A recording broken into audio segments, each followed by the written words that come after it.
So let's talk about a topic that I believe most of us run into at some point in our career.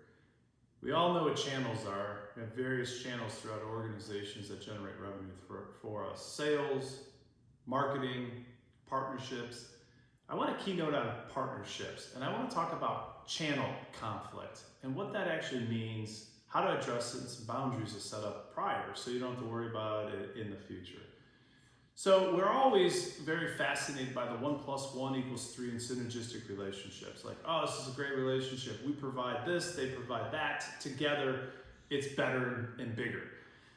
Too often we look at that and we don't look at the 3-year plan of where each organization's going and overlaying that and determine if there's any potential conflict down the road.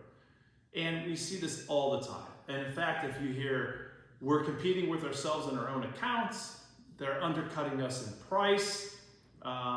They brought in similar integrators or service providers because we didn't have exclusivity to it. They're breaking it down by regions, a lot of different ways, partnerships, and you get this channel conflict in here. The first thing you want to do is identify it in the early stages. Doesn't mean you can't compete, it just means you're aware of it, and then you set boundaries around that.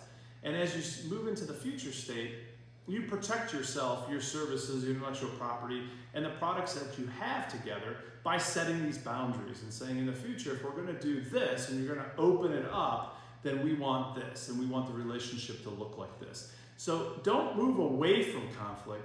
When I talk to CROs, they're very skittish about trying to figure it out because there's a lot of revenue potentially being generated by these partnerships today.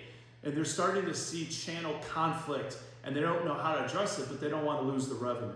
So this is a hot topic. I just don't think a lot of people are talking about it. Hopefully this video gets you sparked, stimulated, and aware of it, and something you can address in the future. Take care.